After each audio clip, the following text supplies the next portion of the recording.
KCOH Houston, Legacy, Civics, and Soul. What radio should be.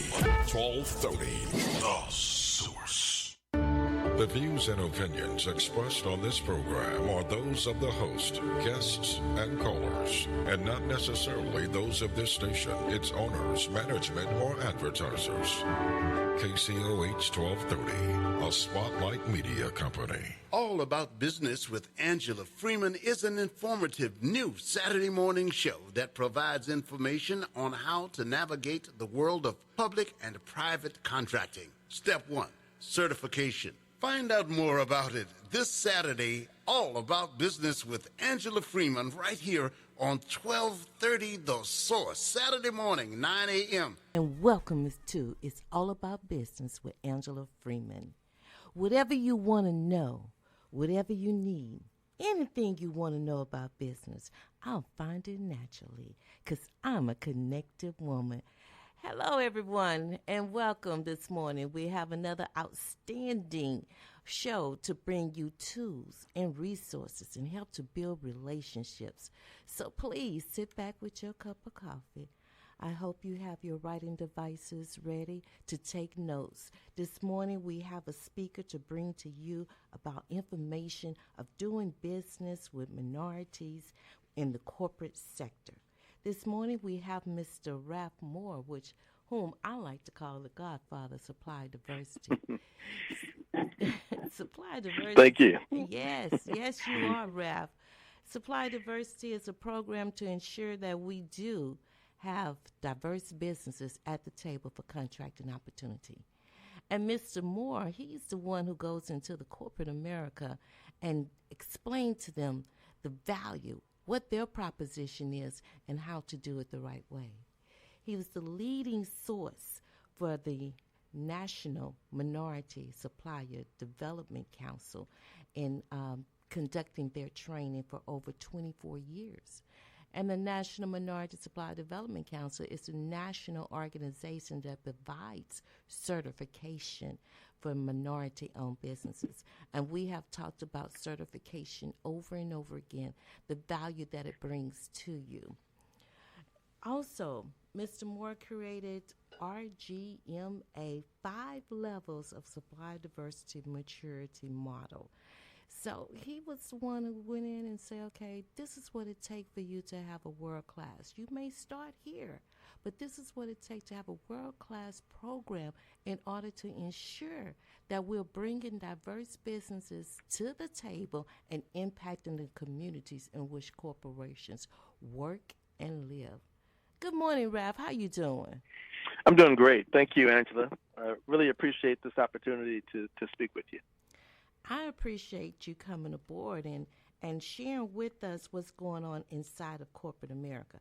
Because, we have a lot of challenges going on today.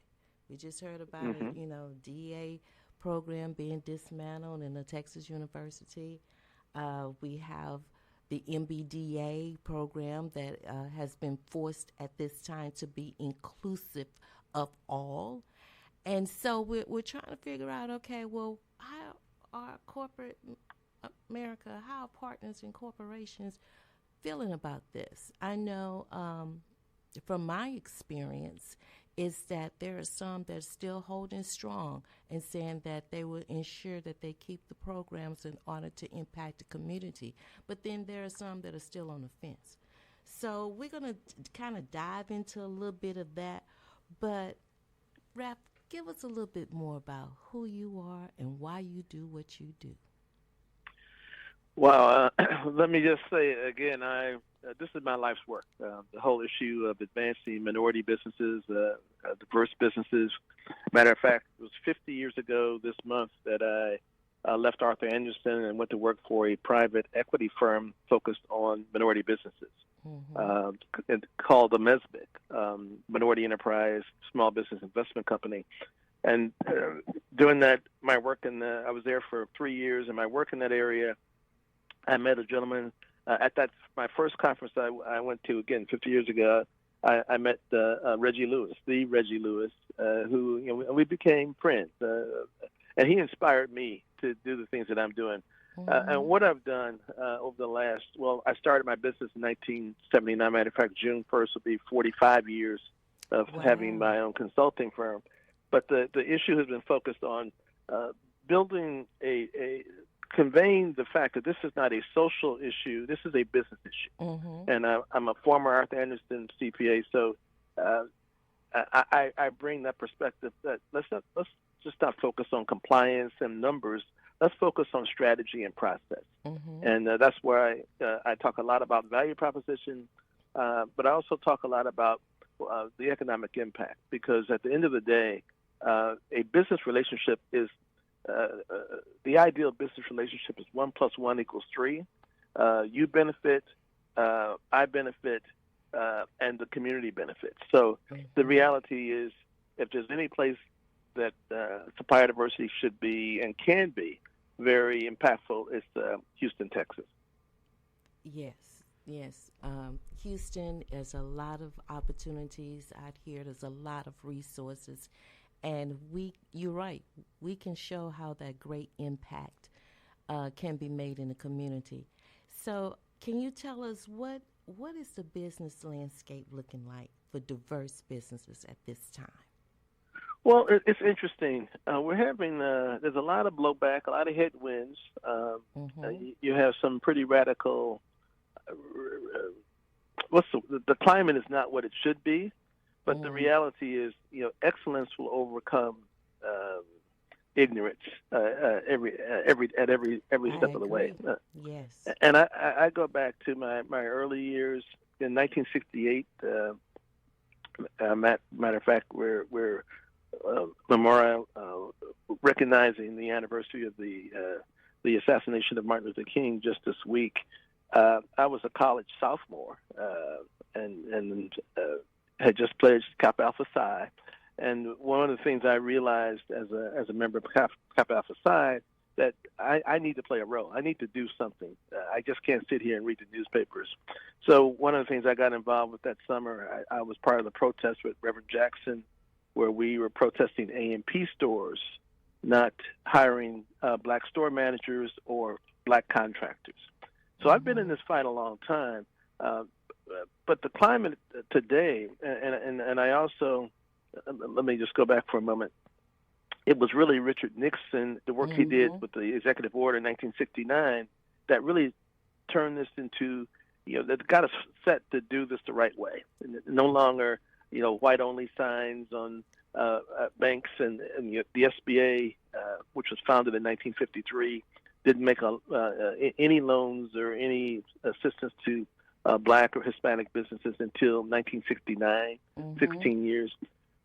And I contend that the climate that we have today probably would not have allowed Nixon to have created a executive order. So what we have to do today is educate all stakeholders on the benefits. As a matter of fact, and I speak about this when I lecture, is that this is really about America's competitiveness. When you look at the 2020 census, we know 50% of the respondents were women, but another 40%, or not another, but of that, of those who responded, including women, 40% multiracial.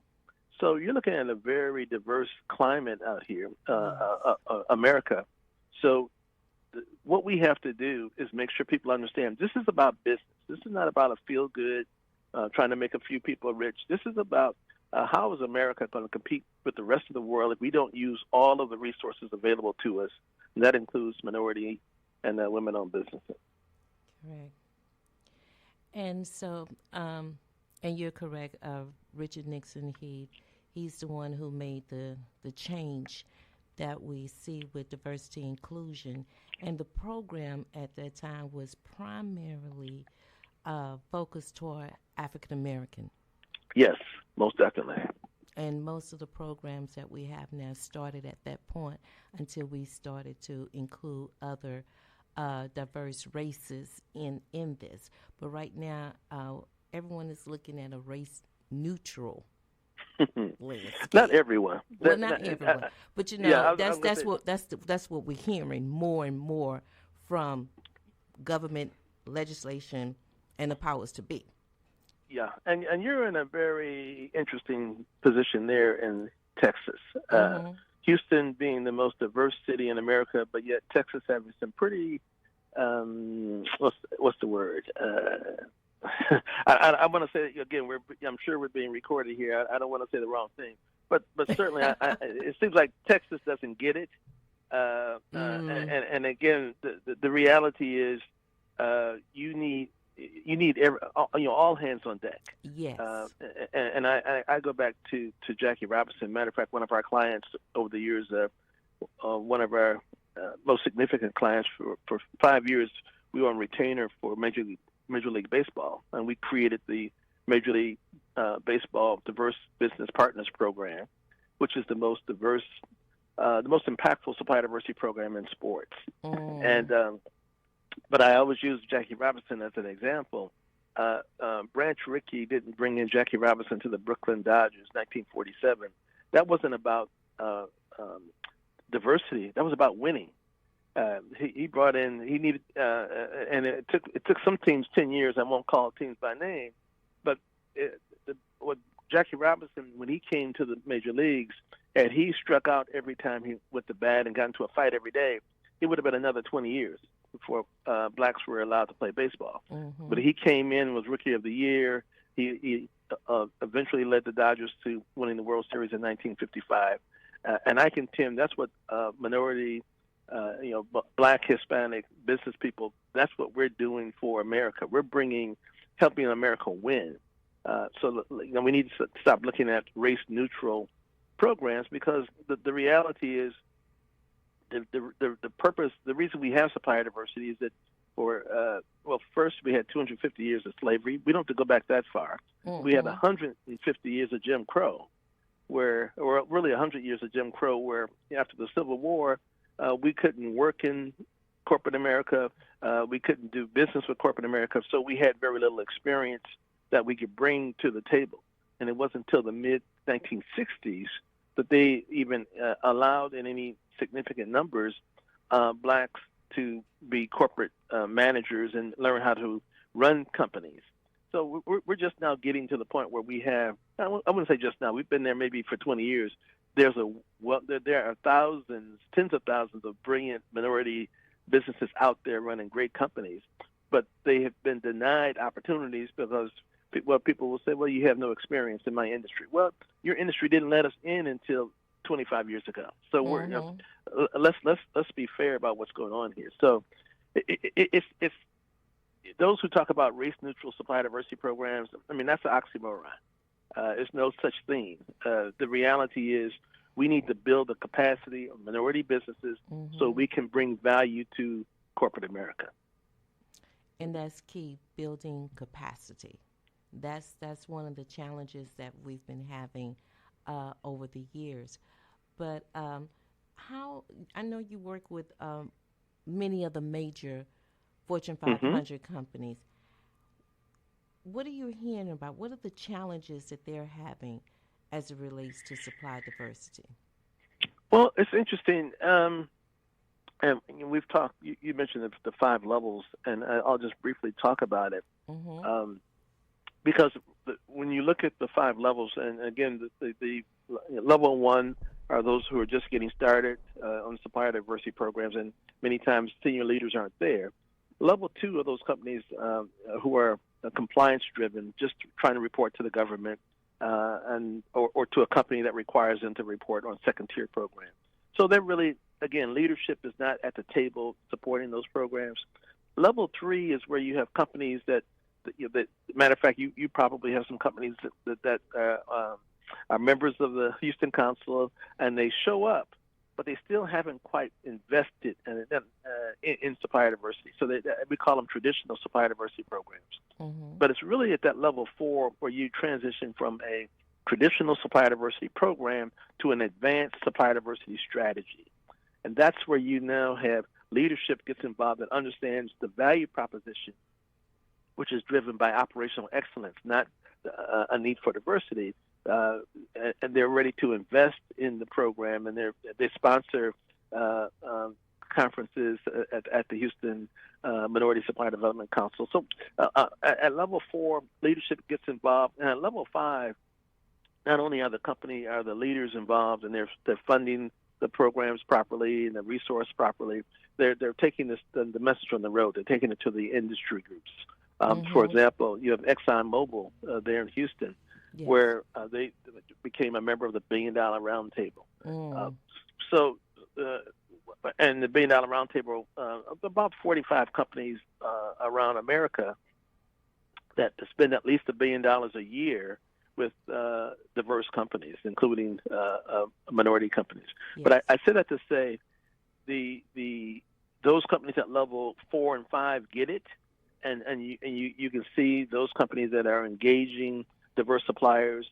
A matter of fact, this week I saw Ingrid Robinson at the presentation at the Greater Houston Partnership that we had on Thursday, yes, and a number of CPO Summit, yes, right. And had a number of Houston's largest and most impactful corporations were represented there. Yes. And you have some companies there that have been doing this work for a long time, and they're continuing to look at how to expand their work in supplier diversity. So the key is we have to change the narrative. This is not something that we're doing just because of 400 years of oppression and all the other things. This is what's going to help the Houston economy and America's economy grow, and the more we invest in developing and utilizing minority businesses, the better it's going to be for Houston and all Houstonians as well as all Americans. So we just have to put the data behind it and show people how to do it. Correct. KCOH family, we would love to have you to join the conversation with Mr. Ralph Moore. Please call in 713-668-1230. That is 713-668-1230. Come aboard, join the conversation. We would love to have your questions about supply diversity and the engagement of your company as a diverse-owned business. At this time, we're going to take a short break. Ralph will be right back with more questions and to dive into the value of supply diversity. Okay, thank you.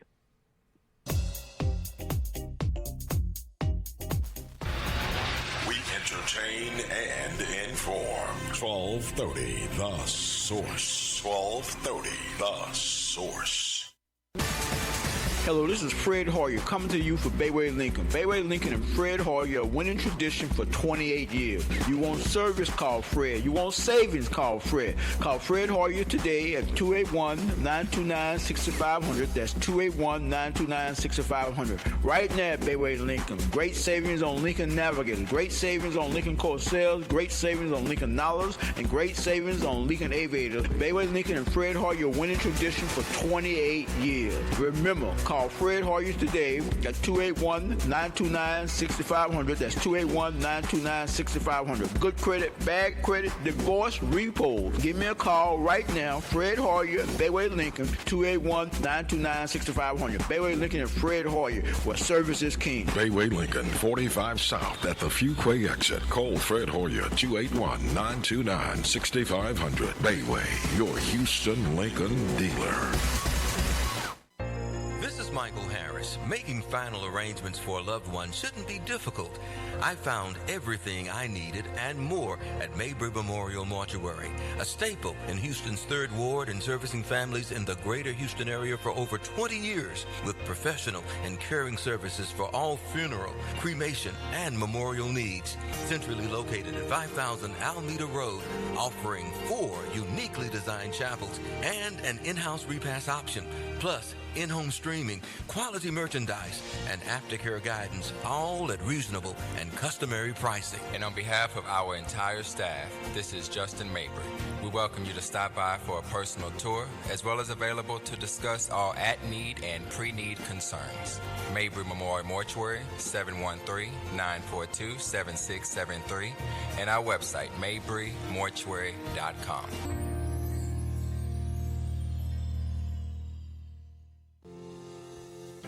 This is Gilbert Andrew Garcia of A Tip from Gilbert. Talk, inspiration, and prayer. Call into my show every Monday from 11 to 12, 832-570-8075, and we'll see you next time. A Tip from Gilbert, Mondays, 11 a.m. on 1230 The Source. Hey guys, this is Reggie Grant, the Computer Guru.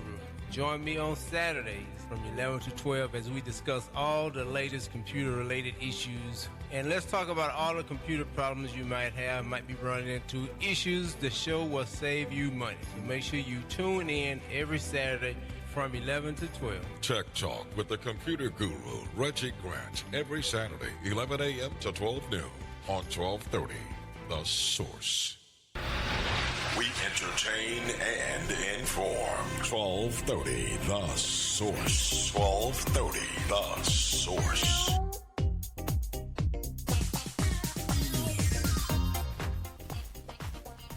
Good morning, KCOH family, and welcome back to It's All About Business with Angela Freeman. We have an outstanding guest with us, Mr. Ralph Moore, the godfather of supply diversity, the program that ensures that we have inclusion on contracts. You laugh at that, Ralph, don't you? Yeah, I do. Thank you. But, hey, you are the godfather. You're the one who helped to start this, move it forward, and to continue it. So we appreciate you doing that. And well, thank you. We're talking about the value of supplier diversity, which is a program to ensure that we have businesses like you included on contracts.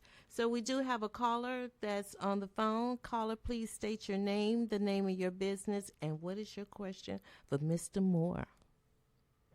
Good morning. This is Evelyn Fletcher with Electronic Assembly Services. Hey, Evelyn, good morning. Good morning, Angela. Thank you for having this program that's outstanding.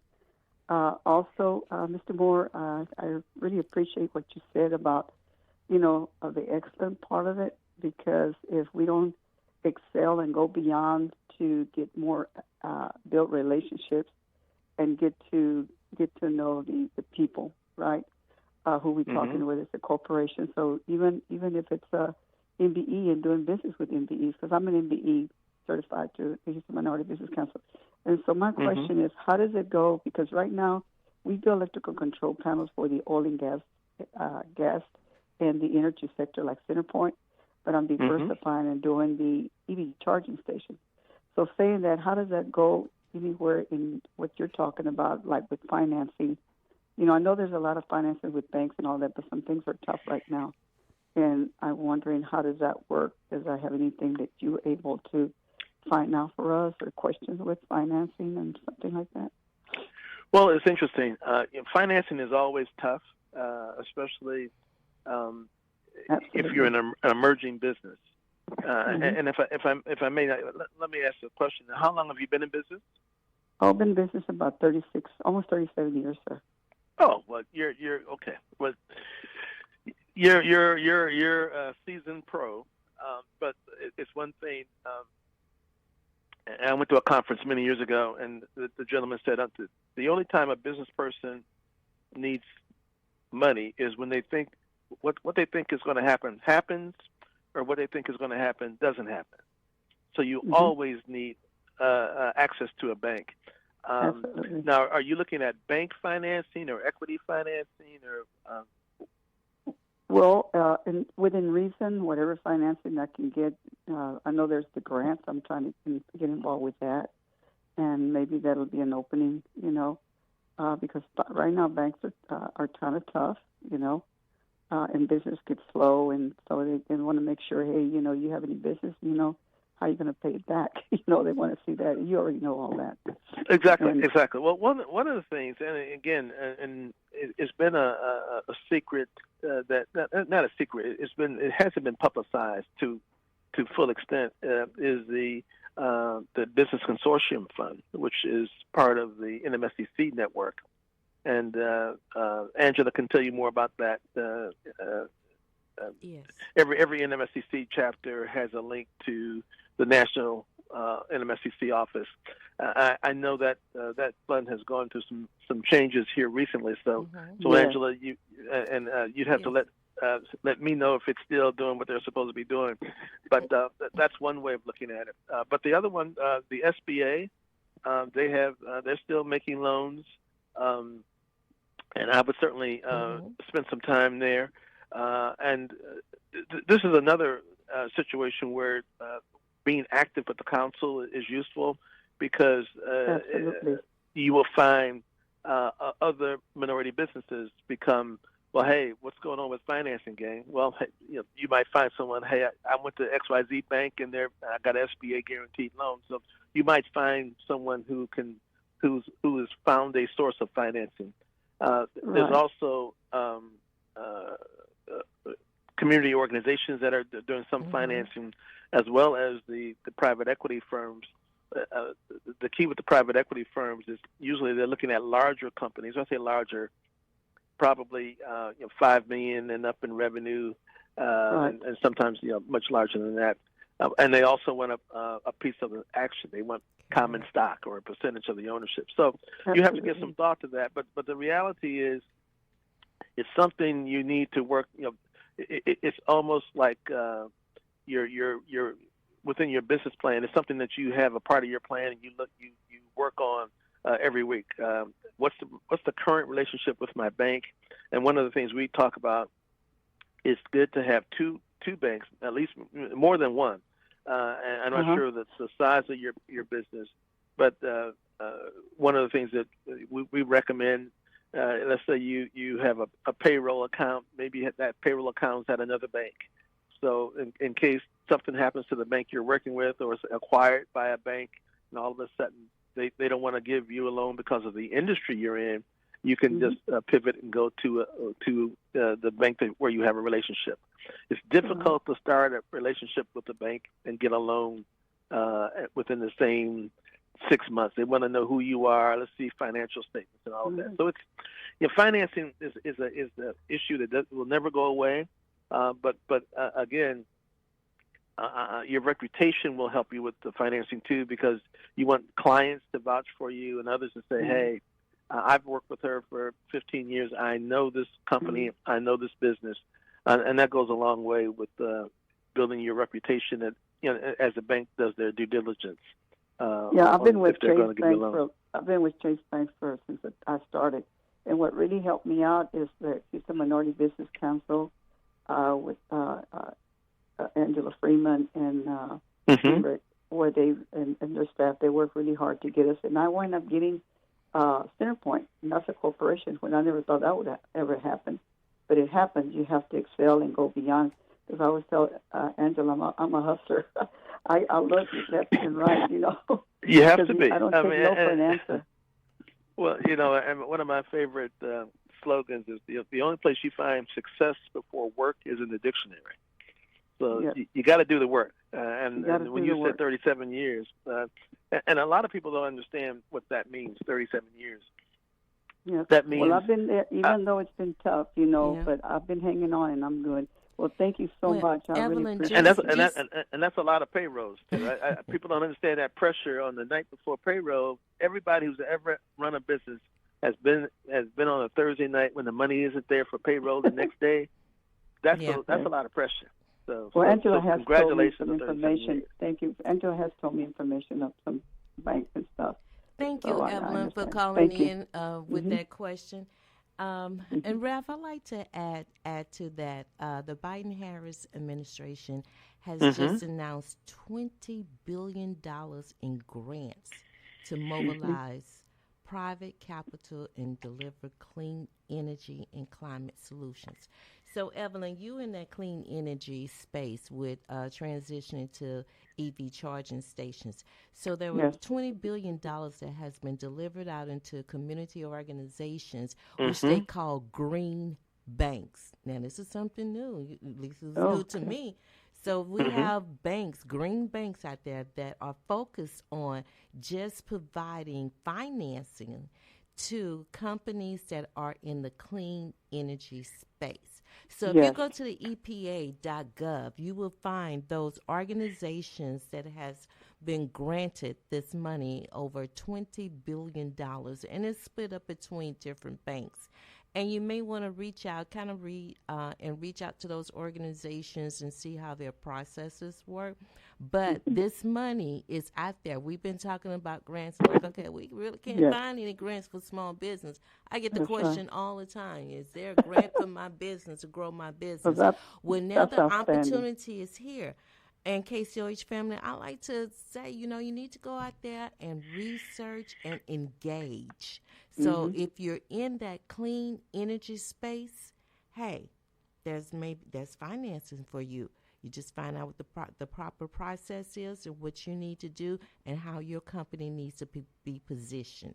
And we need more diverse companies in this innovative technology. Thank you for calling, Thank Evelyn, you very and I much. hope that was Thank you, helpful Angela. to you. Yes, it is. Thank you. Bye-bye. Ralph, thank you for providing that informative information.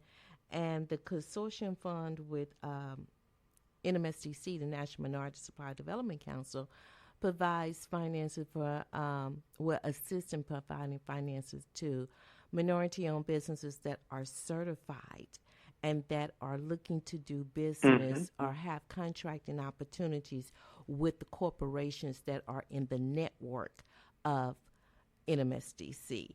So that's why certification is of value to diverse businesses. A lot of time I get the feedback, why should I get certified? You can look at me and see that I'm Black, Hispanic, Asian. What's the value of that? I have a quality business. I don't want to be judged by my race. And it's not judging by race. You still have to be a quality business. You have to have the capability and the capacity in order to do work with these corporations. Nobody's going to take a risk in just giving a contract to someone based on their race. It just provides a guide to say that that you are a minority and that there are there are contracting opportunities that are being awarded to diverse businesses that they are tracking. They're tracking all of this to see, okay, what is the true impact that we have in the community in order to grow the community. So, go ahead, Ralph, you had something to say? Oh no, I was agreeing. You're right on target. Okay, excellent. I guess I'm right on target, everybody. So, Ralph, what's your experience with corporations? And we talked about the different levels of advancement of their program. How do they gauge the effectiveness and the impact of integrating diverse suppliers into their operations? How are they gauging that success? Well, it's interesting. And that's really something that we've spent a lot of time working on at RGMA, because one of the things that many companies will say, well, we have a great program, and that's why we developed the 5 levels. But the secret sauce behind the 5 levels, the RGMA 10 components, which are the 10 best practices on supplier diversity. A matter of fact, I think the NMSDC has the 8 best practices of supplier diversity that they put out, and it really something that they I wouldn't say it was really based on the RGMA. At the time, we had 7 components. We were conducting the training for NMSDC from 1993 through 2016. But I said that to say the 10 best practices that we bring to the table, it really takes companies to take a look at the non-spend areas, because what most companies do, they'll measure their success based on how much they spend with diverse suppliers, or how many diverse suppliers they have, or how many minority suppliers they have in their database. That's the wrong number. And the other thing that Arthur Anderson taught me, many years ago, don't focus on the numbers, focus on the process. Because numbers and spend, that's a lagging indicator. Spend, let's say a company spent $40 million with minority firms in 2023, and of which half of that was for building a new building. Well, the plans for that new building, or the decision to build that building, that was made 4 years ago. So these spend is a lagging indicator. The best practices you start looking at, again, what's the vision? And I'm just going to give you a brief over. I won't go through it all. It'll take the whole time. But we talk about making sure that the supply diversity program is in alignment with the strategy, structure, and culture of the organization, which is why I think the name is critical. Some companies look at business diversity instead of supplier diversity. We were working with a federal home loan bank a few years ago, and instead of calling their suppliers, instead of suppliers, they used the term vendors. So we created a vendor diversity program, and people were like, well, we always called it supplier diversity. Well, that's the problem. The people who run procurement, they work with vendors, and here you come with suppliers. They don't know. They're like, wait a minute, that's not. That must be another department. So you got to look at the organization, how the organization is run, the process design, make sure the alignment is supplier diversity is housed in the right place. One of the things that we talk about to everyone, do not put supplier diversity under the chief diversity officer, because in most cases that's a HR position.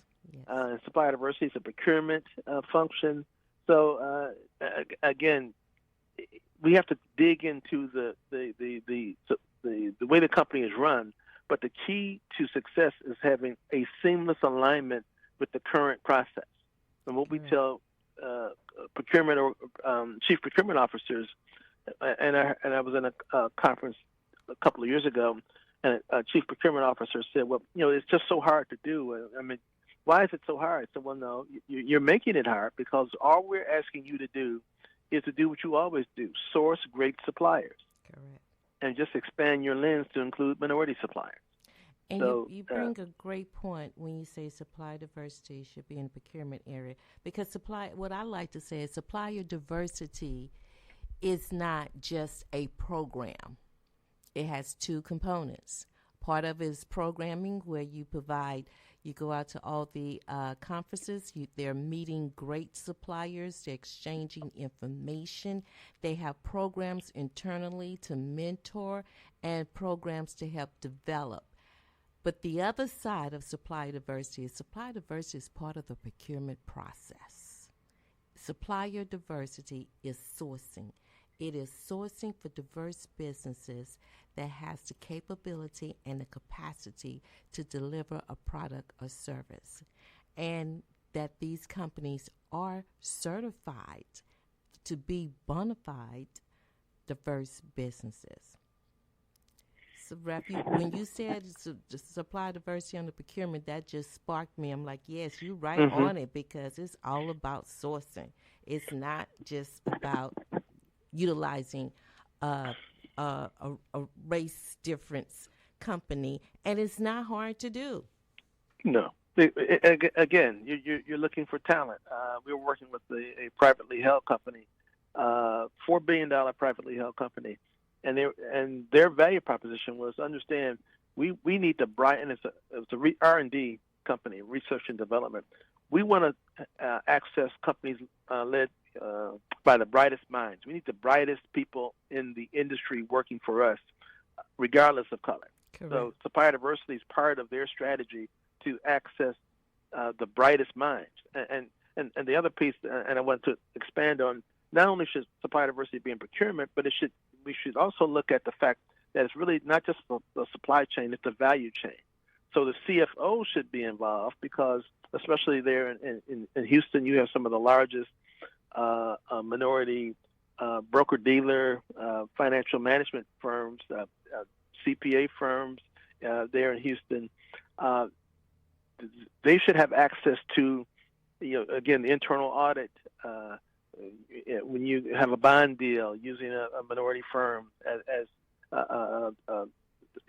an advisor on the transaction, minority law firm. So there's a lot there, but at the end of the day, there's a PO, or there's a transaction where you're bringing in an outside company to help you advance your business strategy.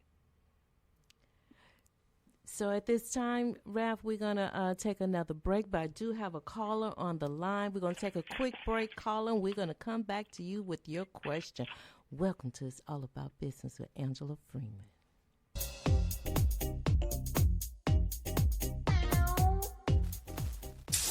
You're listening to 1230 The Source. Hi, this is Bill Russell, Houston's car legend at Bayway Chevrolet. Looking for a car, truck, or SUV? Don't drive all over town and get jacked around. Call Bill Russell at 281-779-8875. For over 30 years, Bill Russell has been the car dealer you can trust. Get the best price, lowest interest rate, and will absolutely get you the most for your trade-in. Call 281-779-8875 or take the short drive to 5719 Broadway in Pearland. Mercedes, BMW, Porsche, Chevy, Dodge, Honda, Ford. We have every make, model, and brand. We will not be undersold. We will get you the lowest possible payment, in some cases even lower your current payment. Call us again, 281-779-8875 at Bayway Chevrolet in Pearland. Call Houston's car legend Bill Russell, 281-779-8875 at Bayway Chevrolet in Pearland. 5, 10, 15, 20, 25, 30. Hi, I'm JJ Walls with Sunnyside Dental, and yes, it's now been over 30 years that we've been providing quality dental care for our patients in the Houston area. It's now come to my attention that many of you that want to come to Sunnyside Dental have Medicare plans that we don't accept. Hold up. That has got to change.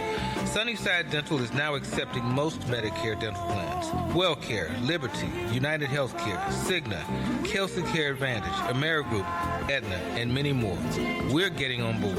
Call Sunnyside Dental at 713-738-1999. If you have Medicare and would like to receive the personal touch provided by Sunnyside Dental, call us at 713-738-1999. We look forward to helping you achieve the smile that you can't wait to share with the world. Got Medicare dental benefits? Call Sunnyside Dental, 713-738-1999. The Hezekiah Walker countdown.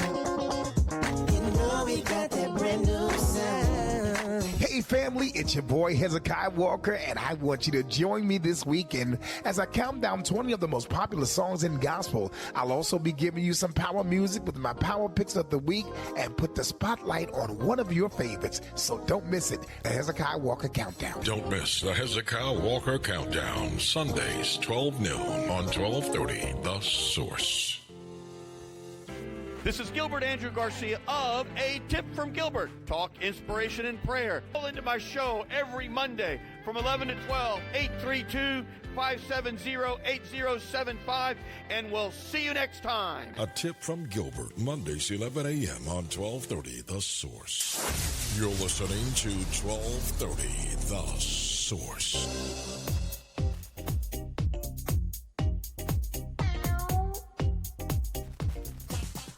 Welcome back to It's All About Business with Angela Freeman. And this morning we have our guest, Mr. Ralph Moore, who, once again, Ralph, I'm calling you the godfather of supply diversity. Okay, I'll take it. Thank you. And we're talking about the value of this program that's incorporated in the Fortune 500 companies called Supplier Diversity to ensure that there is inclusion of diverse businesses on their contracting opportunities. And we have a caller calling in. Caller, please provide us your name, your business name, and what is your question for Mr. Moore? Hey, Angela. This is Randall Dobbins with Diversity Works. Big fan of the show. Congratulations, young lady. So glad you're keeping it going and keeping it strong. Mr. Moore, big fan of what you do. Grateful for your ministry and just been a big fan, admirer, and follower for a while now. Well, thank you. Thank you. My question is there's quite a bit of distrust from both MBEs and corporations. I think you've seen that over the years. The issue is not whether the distrust is founded or not. It's more along the lines, and I think I'm actually asking you to just dive a little deeper in the intelligence over ignorance observation you made earlier. Mm-hmm. What would you opine or suggest for the listeners are some of the mindset shifts or the things that MBEs specifically need to focus on as they are looking to get their foot in the door or expand their businesses with the Fortune 500? I mean, you and I both know the first contract, however difficult it might be, is probably the easiest. The success comes from that second, third, fourth, and fifth contract. Yeah. So for someone that's serious about this market, the Fortune 500 supply chain, what would you recommend to them in terms of what they really need to focus on, and how might they go about making that happen? That's a great question, and frankly, and Angela, I would suggest you take this question back to the council and make it almost a monthly conversation, because too many minority suppliers feel, okay, let me just get my elevator pitch together and then I'm ready to go. No. As a matter of fact, I'm not a big fan of elevator pitches. What you have to do is continue to study the marketplace, and you want to study the industry you're in. When I say study, you go to events, read magazines. If you're fortunate enough to get that one client, and I certainly agree with the way you characterize that first client, that first contract. It might not be easy, but you're right. The second contract with the same company, that's the hardest contract you'll ever have, because they've seen you perform for 6 months, 9 months, or a year, whatever that is. You have to make sure you deliver excellence, and you know the old adage that we have to be twice as good. Again, we all grew up with that. You have to be twice as good as the people who don't look like you in order to be accepted. Unfortunately, that happens in corporate America too. But I think the other part of it is making sure we study our craft.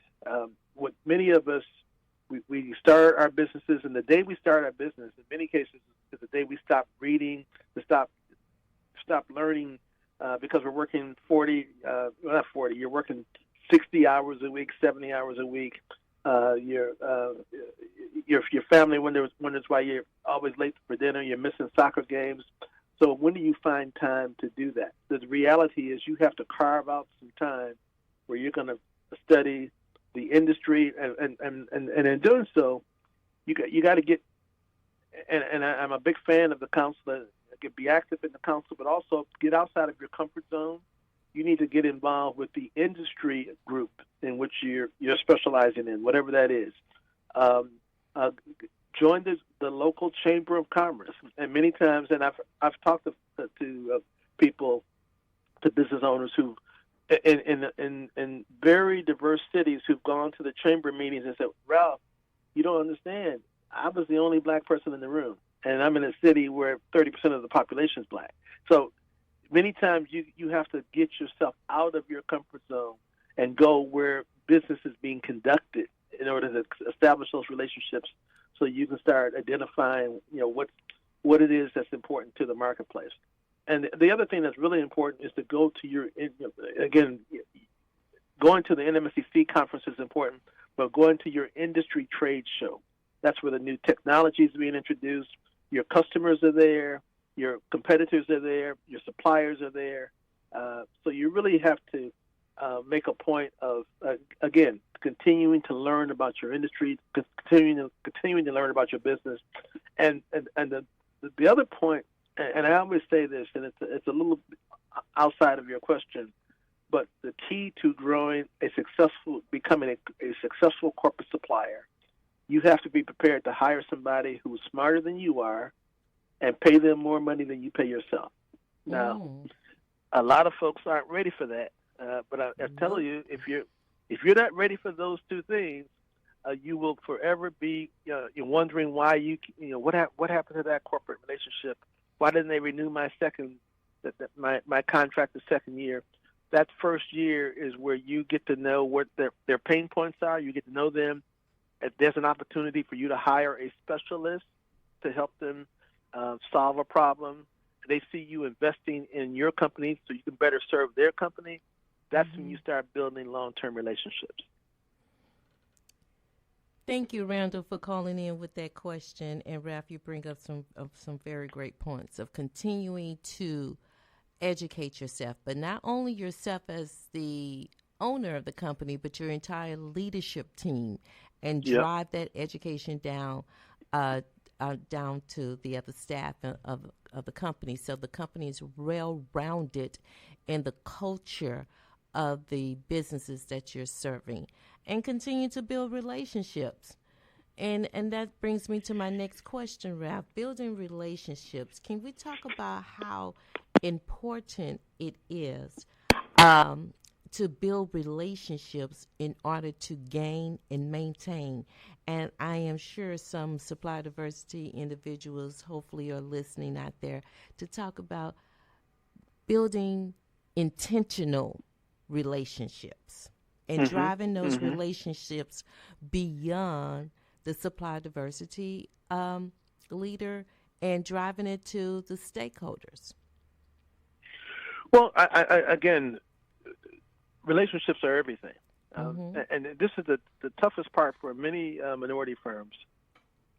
Many minority firms, they grow their business on government contracts where relationships really don't mean as much because there's an RFP process. Matter of fact, if you try to cultivate a relationship with the government, in many cases you're violating the law. That's well, true. No, you don't talk. Just talk to the contracting manager. Don't talk to anyone else. And the reality is, they don't want you to be creative. Don't bring us any. If we tell you to water the grass every day in the contract, it can be a flood. If you don't water the grass, you're in violation of the it's a lot of stiff requirements in government contracting. But the one thing they don't emphasize is developing relationships. So many minority firms, when they pivot from the government sector to the private sector, they really come unprepared to develop relationships because they haven't had to do so. And if you don't have the personality, and again, these are the things that I've learned over the years, not all business owners are type A personalities or have type A personalities. Hire someone who can help you develop those relationships. This is what I mean, hiring somebody, build a team. Because that's the other thing. Corporate America, we're in the days of politically correctness, so they won't tell you why they didn't give you the contract. But if you walk in the door and it's just you and you don't have a team, or they can't see where you have any backup, they can't afford to have you as a tier 1 supplier. Now maybe you'll be able to get a tier 2 contract, and that's a whole nother conversation. I'm sure Angela and the council could help you talk about that. But the reality is, you have to spend some time cultivating relationships, and once you're in the company, and it could be a tier 2 contract with a smaller company, you still want to keep cultivating relationships. Going out to lunch, understanding. Well, two things. There's so much technology out here now that helps you with those relationships. Yes. You look at Google. I have a what do they call it? I just, whenever there's with all of our clients, I have a Google search. It's another thing they have on Google, but it will give me a notice when there's a mention of this company in the news. I get an email about it, so now I can understand what's happening. So if I see someone or I'm making a presentation, I can reference in real time. I see where XYZ is opening 30 stores in Dallas.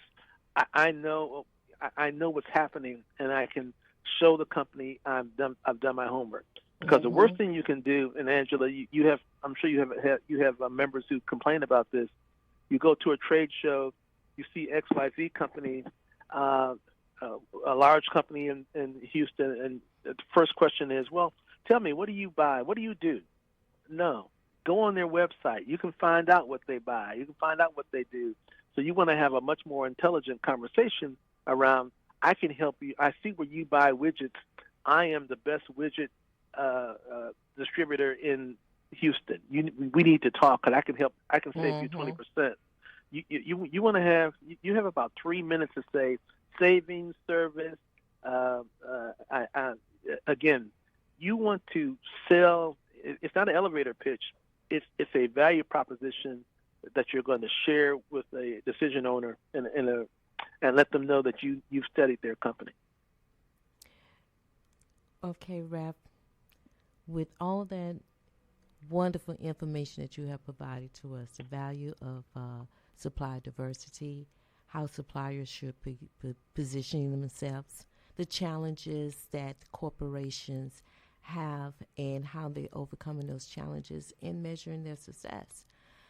But in today's environment, these programs have been in place for over 55 years. And they're saying, you know what? We've been doing this for so long. We've been helping to develop and grow minority-owned businesses, providing them with resources, building relationships, making sure that we have inclusion. Time's up. Time's up for all of that. Now it's time for us to be inclusive of everyone, because everybody should be equal at this time, which we know is not true. But what should leaders be doing? Now, this is focused on the leaders. In this new environment that we're in, what should leaders be doing differently? And we're talking about our advocacy programs, our advocacy organizations. What should we be doing differently?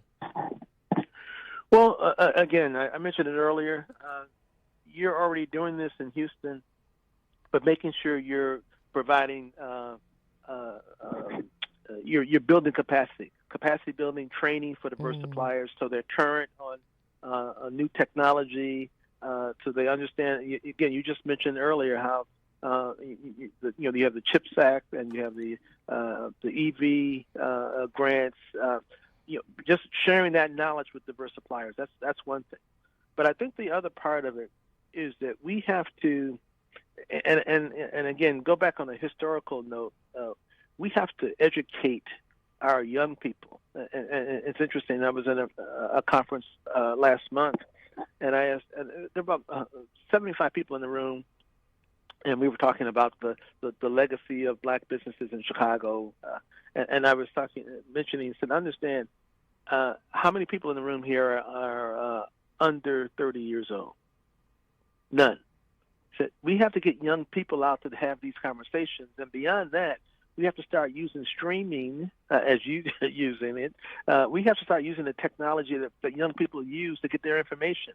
We're going to have, we're going to just have a bunch of old folks sitting around, like myself, sitting around talking about the good old days, and we're not making progress. We got to get young people ready to go, so they can step up and take charge when it's their turn. So we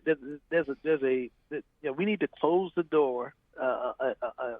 It could be at church or wherever, and start having some very serious conversations among ourselves on how do we educate each other, how do we support our own businesses, how do we messenger this not as reparations, but hey, we bring value, and Mr. Corporate America, you can't get to your objectives without using our businesses. We will help you get there. So we have to pivot from, the image I use is, we have to stop coming in the room with our heads hanging, looking at the floor and hats in hand, put our hats back on our heads and say, hey, I'm here to bring value to you and your customers. I'm the person you need to partner with so you can be successful, and I can help you do that. Step up and have a voice. Thank you, Rap, for joining us today. This has been a great conversation. We greatly appreciate you. And KCOH family, thank you for joining us. All About Business with Angela Freeman. Join us again on April the 20th. We'll be talking about contracting opportunities. There's billions of dollars that's hitting the streets in Houston, and you want to know how you can be engaged in these opportunities. Talk to you then, April 20th. Energy ride, keep hope alive. It's about time that we open our eyes. Wake up. Everybody, no more sleeping in bed. No more backward thinking. Time for thinking ahead. The world has changed so very much from what it used to be. There's so much hatred. War and poverty. Wake up, wake up, wake up, wake up, wake up, wake up, wake up, wake up. We all best of Fahrenheit 9/11. Ain't no time for the second guessing. The words I speak, wake up. The ones who sleep, the leadership's fiction mouth to teach. MCs teach the kids with peace. They don't have to worry about the police. We make them rich so they don't